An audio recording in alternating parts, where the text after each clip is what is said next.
Her parents laughed the day their daughter left her husband for his best friend, mocking him as a broke nobody, completely unaware he quietly owned the very company they all worked for. But that was the day everything changed in ways none of them could imagine. Because while her parents celebrated her new upgrade, while they boasted about trading a poor husband for a successful best friend, they never asked why the man they mocked stayed calm, why he didn't beg, why he simply looked at them with the quiet confidence of someone holding a truth that could shatter their pride, their plans, and their entire future. He watched his wife walk away hand in hand with his best friend, her parents cheering behind her, calling him useless. But what none of them knew was that the broke man they humiliated was actually their hidden billionaire employer, the unseen owner whose signature controlled every paycheck, every promotion, every future they depended on. Now he stood at the edge of a moment that would flip their world upside down. But why did he stay silent when they mocked him? Why didn't he reveal he owned the company they worked for? And what exactly did he do that turned their laughter into fear and left her parents begging for mercy? Scene 1, 800 words. The last words she said to him were still ringing in his ears long after the door slammed. "You have nothing, Adam, nothing. And I won't waste my life beside a man who can't even dream big." Her mother's voice followed brutally behind it. "I told you, Lily. Some men just drag you down." They didn't know he lingered outside the doorway long enough to hear her father add, "You made the right choice. That best friend of his, now that is a man with a future." And yet Adam stood there, not with fury, not with desperation, but with a strange stillness, as if none of their insults had pierced him. As if this moment had been coming for a long, long time. He turned slowly, descending the steps of the porch that had once been warm to him, now wrapped in icy contempt. The laughter behind the door was loud, triumphant, almost celebratory. It was haunting but not unexpected, because Adam Hayes had always known that love, real love, was proven when everything looked small, not when everything looked grand. He walked to his truck, the same modest old vehicle Lily complained about endlessly. When it coughed to life, he glanced once more at the warm windows of the home that no longer welcomed him, but he did not drive away broken. He drove away knowing everything was about to change. Inside the house, Lily wiped fake tears from her face and straightened her hair. She hadn't looked at him once during the breakup. Not really. Her eyes had sparkled too much. Her smile had been waiting beneath the surface. And her best friend Ben had been waiting too. She walked straight toward Ben with a confidence that seemed rehearsed, as if she'd been mentally divorcing Adam for months. His hand slid around her waist the moment the door shut. Her parents didn't gasp. They didn't scold. They didn't question. They applauded. Her mother hugged her. "Finally, sweetheart. A man like Ben can open doors Adam never could." Her father added proudly, "Ben is climbing the ladder fast. He's already favored by the company. That's the kind of man you marry." Lily smiled, tasting victory. She also tasted something else, relief, because Adam had been holding her back, or so she told herself. She wanted a life of parties, status, expensive gifts, recognition. She wanted to be envied. Adam just wanted love. She preferred being admired. Ben preferred being seen. Her parents preferred wealth. And none of them had the slightest clue that the man they dismissed as a failure, a nobody, a broke dreamer, was actually the owner of Sterling Ridge Solutions, the corporation they all depended on. Adam had built it from scratch, coded the first systems himself, slept in his car during the early years, survived setbacks, betrayals, and ruthless competitors. But he kept himself hidden behind a structure of trust accounts and a silent board identity because he wanted to understand how people treated someone with nothing before he exposed that he had everything. Lily had failed that test in every possible way. Inside the house, Ben grinned at Lily as he pulled her close. "You deserve better," he whispered. "I told you Adam was dead weight." "And you were right," she giggled, letting her hands trail over his chest. "You'll take care of me, won't you?" He nodded confidently. "Of course. With Adam out of the way, nothing stops us." But outside, in the truck that finally warmed, Adam stared at their house, remembering the night he proposed. The night Lily said yes only after confirming he wasn't planning something small-town cheap. The night he dismissed his instincts because he thought love could be taught. The night he believed he could build a future with someone who never loved him. Only the idea of what he might become. He wasn't leaving because he was weak. He was leaving because he understood something Lily never did. People reveal their true character when they think they can't benefit from you anymore. As he pulled onto the road, he passed the bakery, where Lily once kissed him behind the counter, pretending to love his simplicity. He passed the park bench where they once shared hot chocolate during winter, her head on his shoulder, while she secretly wished he'd bought her something more glamorous. And he passed the billboard advertising Sterling Ridge Solutions, his company, where Lily's father worked under a supervisor who barely tolerated him, believing he would always remain at the lowest rung. They didn't know the truth, but they would soon, because Adam didn't plan revenge out of anger. He planned revelation out of principle, and tonight he wasn't driving away from his past. He was driving toward the moment where their laughter would crumble into fear, where Lily's confidence would collapse into regret, where her parents' arrogance would twist into desperation. The moment he would stop hiding, the moment the real owner would finally step forward, and the moment every action Lily took today would come back to her with a force she could never imagine. Adam didn't go home that night. Home suddenly felt too small, too stained with memories that no longer belonged to him. Instead, he drove through the quiet edges of the city, letting the cold air slip through the crack in his window as if it could freeze the ache that tried breaking through his chest. But even in heartbreak, he wouldn't allow weakness to speak louder than truth. He pulled into the underground garage of a building that looked ordinary from the outside, just another commercial block with tinted windows and bland architecture. But the top floor, the one without a label, the one people assumed was just storage, belonged to him. As he stepped out of the elevator and the doors opened into the private penthouse suite he rarely used, the security system greeted him by name. "Welcome back, Mr. Hayes." He took a deep breath. He almost never came here because he didn't want to become the type of man who lived above the world and forgot what ordinary people felt like. That was why he lived simply. That was why he kept his wealth quiet. That was why even his employees didn't know the truth. But tonight, silence and space felt necessary. He walked past the tall windows overlooking the glowing city, past the marble counters Lily never knew existed, past the private office filled with awards and plaques documenting his rise, the ones she believed he would never achieve. His phone buzzed. He expected a message from Lily, maybe guilt, maybe anger, maybe some half-hearted apology if her parents told her to avoid bad publicity. But the message wasn't from her. It was from his board's legal team. Ben Collins attempted unauthorized access to executive systems. Adam closed his eyes. Of course Ben would.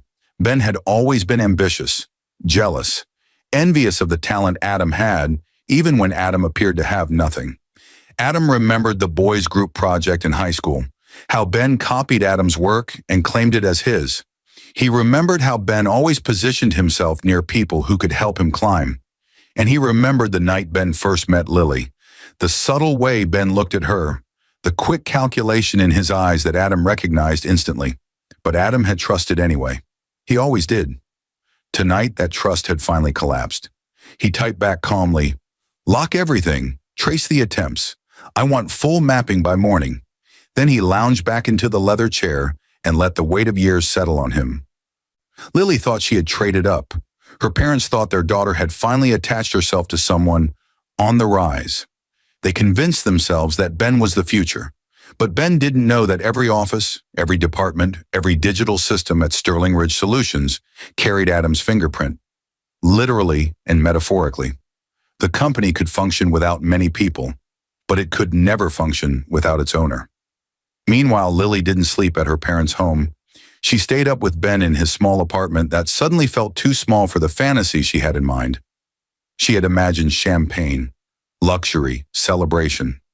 But Ben cracked open a cheap beer, lounged on his old couch, and scrolled through his phone like nothing monumental had happened that night. Lily watched him, confused. Are you not excited?" she asked softly. Ben shrugged. "About what?" She stared at him. "About us. about finally being together, about our future. Ben smirked. Future takes time. You can't rush everything. That answer tasted wrong.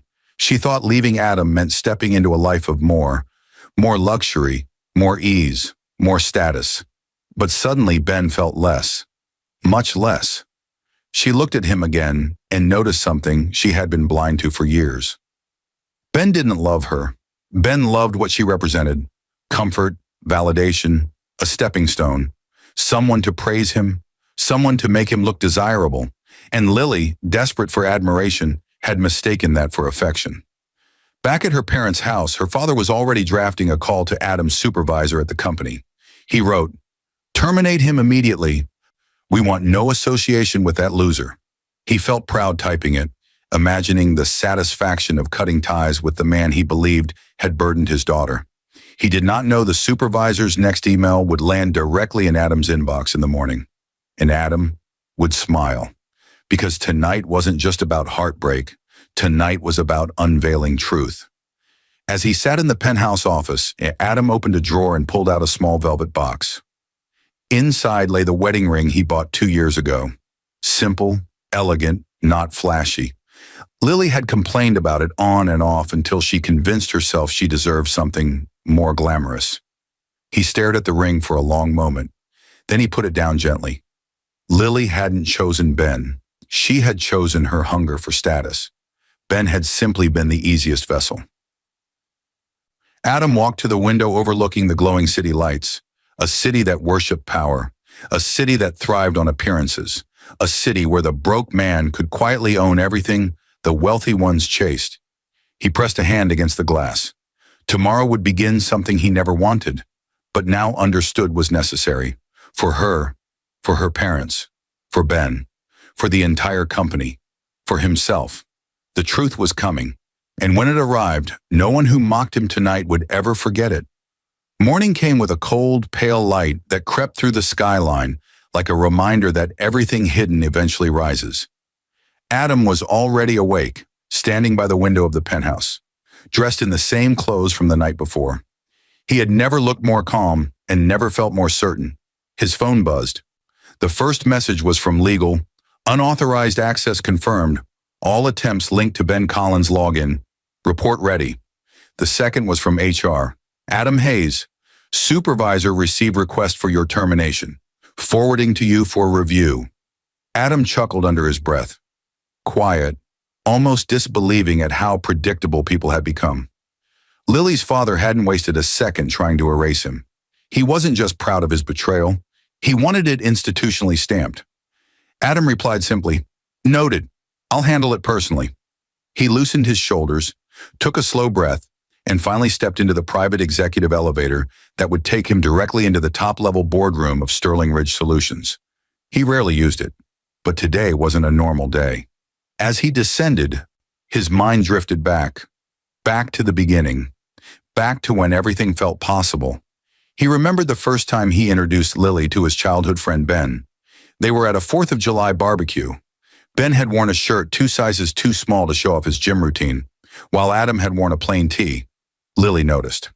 Adam saw the glint in her eye, but he dismissed it. He remembered the moment Lily's father took him aside during their engagement dinner and said, "You're a good man, Adam, but good doesn't build a legacy. Don't drag my daughter into a humble life." He pretended not to hear the disdain in the word humble. He remembered Ben's smirk at the wedding. Too long, too confident, too familiar with Lily for someone labeled as just a friend. And he remembered choosing faith over suspicion every single time. But today was the day all those ignored signs came home to roost. The elevator doors opened. The top floor was silent. The kind of silence money couldn't buy, the kind built on authority. Adam walked straight to the glass-walled boardroom. The long table gleamed beneath the morning light. The city sprawled behind him like a kingdom waiting for its ruler. His chief financial officer, an older woman named Nadine, entered moments later. She had been with him from the early days, back when the company was a cramped startup in a rented space above a hardware store. "Rough night?" she asked gently. Adam smiled faintly. "Necessary night." She placed a folder on the table. "This is everything you requested. about Ben Collins, about the access attempts, and about Lily's father. Adam didn't sit. He flipped open the folder, scanning pages fast, absorbing every detail. Ben had attempted to infiltrate files he had no reason to access. Acquisitions, payroll, board communications. Bold, stupid, predictable. Lily's father, meanwhile, had submitted a formal request to fire Adam from what he believed was a low-level tech position. Adam closed the folder slowly. Prepare the staff meeting for tomorrow. Full company assembly. Nadine nodded. They won't expect it. No, Adam said softly, but the truth rarely arrives with an invitation. When Nadine left, Adam sat down at last, hands clasped, staring at the table as if memories were carved into the wood. Lily wasn't awake yet. Her parents weren't ready yet. Ben wasn't scared yet, but they would be. Across town, Lily woke to the stale smell of beer and the instant regret of a night that didn't match her fantasies. She blinked around Ben's apartment. No luxury furniture, no soft lighting, no romantic breakfast waiting, just clutter, laundry, a sink full of dishes, the type of life she told herself she escaped by leaving Adam. Ben was snoring loudly, sprawled across the couch. He had never looked less impressive. Lily sat up and rubbed her eyes. She tried to reassure herself. This is temporary. He's on his way up. I made the right choice. But none of the words settled. Her mother texted, "Good morning, sweetheart. Have you spoken to Ben about future plans? We're so excited." Lily stared at the message. She wanted to feel excitement. She wanted to feel victory. She wanted to feel like she had chosen wisely. Instead, a dull ache of doubt throbbed beneath her ribs. She texted back, "Yes, Mom, things are great." It was a lie. Across town, her father was already rehearsing what he would say to Adam's supervisor when the termination went through. He felt powerful, important. He felt like he had finally steered his daughter toward a higher future. The irony was almost poetic, because in the next 24 hours, that same supervisor would escort him down a hallway he never imagined walking, to a room he never imagined entering, to meet a man he never imagined answering to. Adam Hayes, the owner, the billionaire he thought was a broke nobody. For now, though, Adam said nothing. He allowed the day to unfold naturally, allowed every player in this twisted drama to step further into their illusions. By afternoon, Adam had finished meetings, signed contracts, and reviewed proposals, all with the calm precision of a man preparing for impact. But when he returned to the penthouse that night, he paused in the doorway. There, beneath the low lights, lay the life he hid for so long. The modern layout, the quiet elegance, the wealth no one saw, the success Lily never believed he could achieve. He walked to the kitchen counter and picked up the velvet ring box again. He held it between his fingers, turning it gently. It felt different now, lighter, like a weight he no longer had to carry. He set it down. Tomorrow would begin the unraveling. Tomorrow, Lily, her parents, and Ben would see the truth. Tomorrow, the man they labeled broke would reveal that he was the one person with the power to change all their futures. And Adam had every intention of doing just that. Adam woke before sunrise with a clarity he had not felt in years. The city was still dark, the streets quiet, the skyline breathing soft shadows as if preparing for the reveal that was about to shake everything beneath it. He dressed with intentional simplicity, dark slacks, a fitted white shirt, no tie, sleeves rolled just high enough to show he wasn't dressing for spectacle, only truth.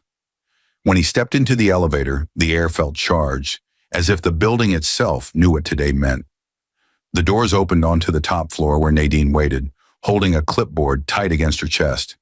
"Everything is set," she said. "The full company assembly is scheduled for 10. The department heads have no clue why you called it." "Good," Adam replied. "They shouldn't." She studied him quietly. "Are you ready for the fallout?" Adam didn't hesitate. "They're the ones who need to be ready." He meant every word. Meanwhile, across town, Lily stood in front of Ben's bathroom mirror, staring at her reflection with a dawning horror she could no longer ignore. Her makeup was smudged, her hair was messy, and her eyes betrayed what her pride refused to admit: regret. She thought leaving Adam would open the door to a new world. Instead, the world felt smaller, more chaotic, less certain. Her decision, once fueled by her parents' voices, now sat like a stone in her stomach. Ben walked past her with a groggy grunt, brushing his teeth noisily. She watched him silently. Yesterday, she thought she had upgraded. Today, she realized she had traded stability for fantasy. Her phone buzzed. A message from the company HR group chat. Mandatory company assembly at 10 a.m. Attendance required. She frowned. Do you think something big is happening? Ben spit into the sink. Probably some boring announcement. Relax, nothing affects us.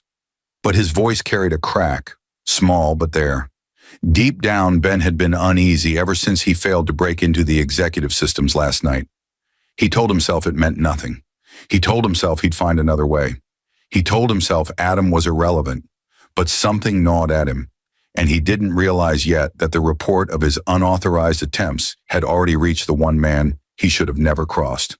Back at Sterling Ridge Solutions, Adam's presence spread through the building like a rumor. Employees whispered when they saw him walk through the executive hallway. They knew him only as Adam from Tech, a quiet, polite, unbothered man who never sought attention. They didn't know he was walking into the boardroom to finalize a reveal that would shift the company's future and expose those who played with fire.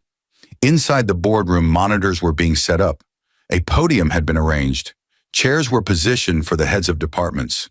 Nadine handed Adam the finalized agenda, though they both knew he would not follow it line by line. You're sure you want to do this publicly? She asked softly. Yes, Adam said. Some truths shouldn't be whispered. They need to echo.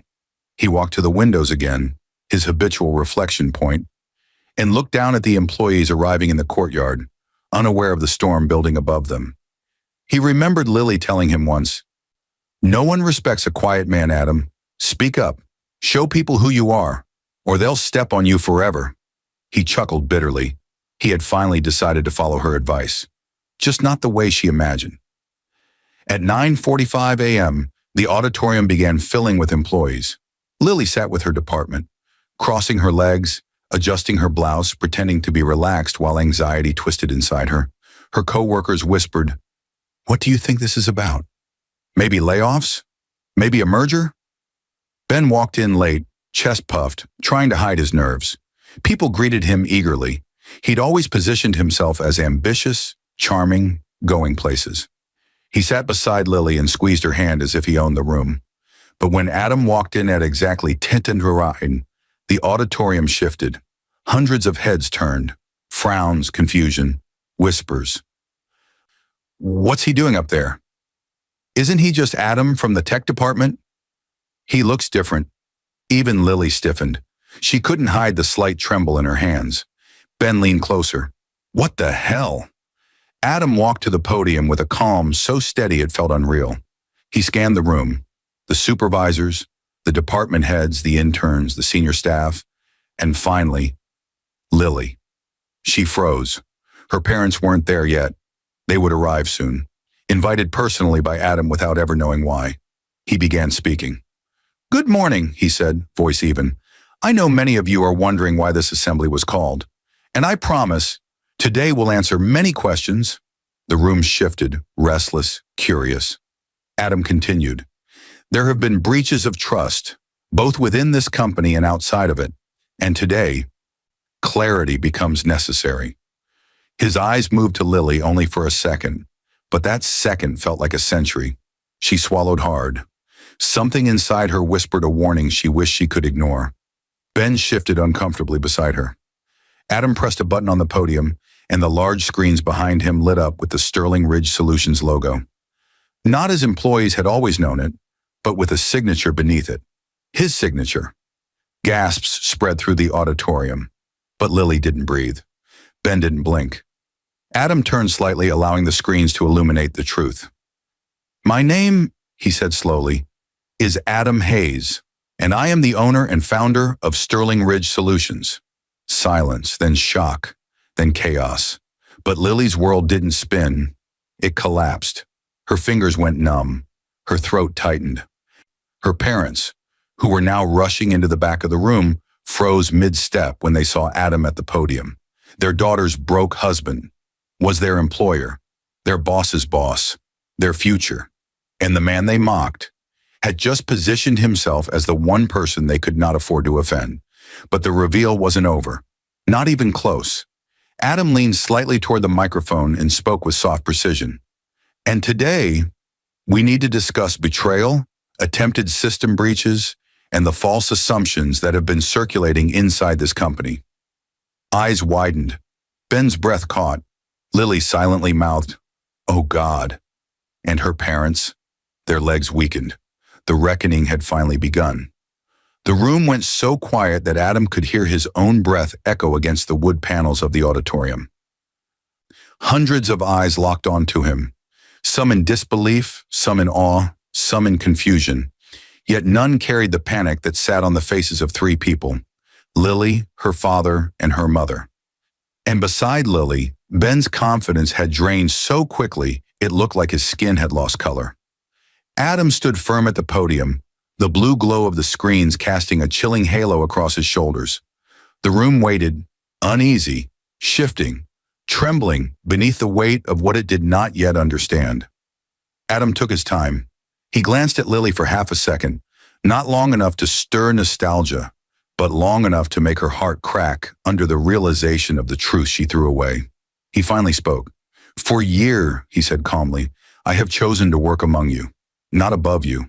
I chose to understand every level of this company, every struggle, every story, every sacrifice." His voice carried no bitterness, only truth. And in doing so, I saw people's character long before they saw mine. A murmur rippled across the employees. Adam let the silence stretch just a little longer before continuing. "Recently, however, certain individuals have made decisions rooted in greed, disrespect, and deceit, believing I was beneath them, believing I was powerless, believing I was broke." This time his gaze drifted deliberately, first to Ben, then to Lily's parents, then to Lily herself. And the room followed his gaze like spectators watching the moment a trapdoor opened beneath unsuspecting performers. Lily's heart throbbed painfully in her chest. She wanted to look away, but she couldn't move. She felt exposed, stripped, naked in front of the world. Every cruel word she'd spoken to him the night before, every insult, every laugh, returned to her with a vengeance. Beside her, Ben sat stiffly, his eyes darting around as if seeking an escape that didn't exist. Adam pressed another button on the podium. The screens behind him shifted. Documents, logs, timestamps splashed across the display. "Last night," he said, "there were unauthorized attempts to breach executive files. Files only senior leadership should access." Gasps rose. Lily's stomach dropped. Ben froze. The screen zoomed in. Login attempts, IP address, timestamps, name, Benjamin Collins. A wave of shock thundered through the auditorium. Ben's face turned the color of cold ash. Employees started whispering, "Oh my God, Ben! He tried to hack the system? Was he trying to steal something? Is he crazy?" Lily slowly turned to Ben, horror stretching across her features. "Ben, please tell me you didn't," she whispered. But his silence was confession. Her father covered his mouth in disbelief. Her mother clutched her chest. Adam continued, his voice still steady.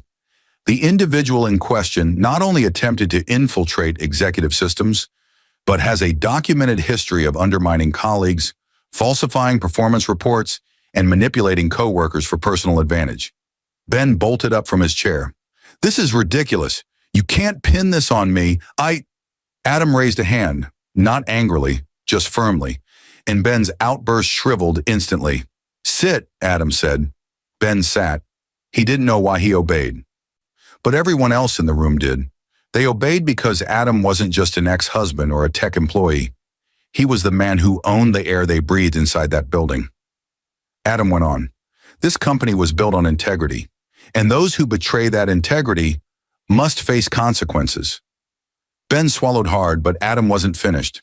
The next slide on the screen was an HR document, a termination request, submitted by Lily's father, against Adam, the man who owned the company, Another explosion of gas erupted in the room.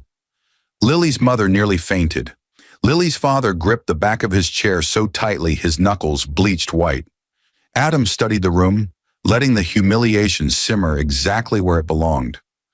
When someone believes they are above another human being, he said slowly, they reveal something dangerous about themselves, something rooted not in confidence, but in arrogance. The room hung on every word. And arrogance blinds people to truth, he continued. It blinds them to humanity. It blinds them to consequences. He stepped away from the podium, and the motion alone made the room shift, as if the ground tilted beneath them. He walked toward the first row, every stride deliberate, composed, and impossibly calm.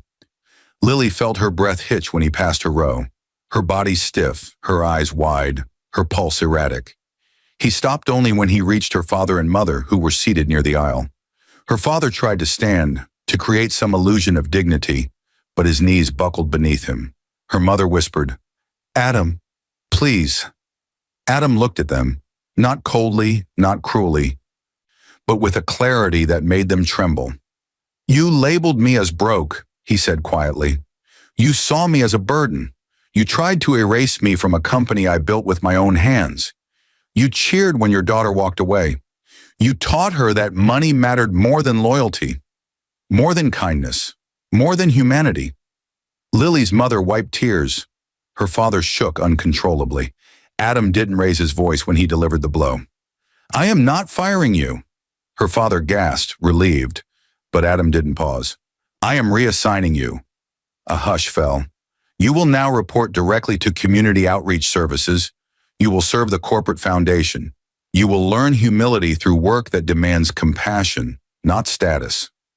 Her father's breath caught, the corporate equivalent of being stripped of rank. Her mother started crying. And finally, Adam turned to Lily. She felt her heart stop. He didn't move closer. He didn't need to. When he spoke, his voice was soft enough to break her. "You didn't just leave a marriage, Lily," he said. "You abandoned the one person who loved you without condition, because you believed he had nothing." Her eyes welled with tears instantly. "And now," he said gently, "you're realizing you never saw me at all." The auditorium was silent. Not a sound, not a breath, not a whisper.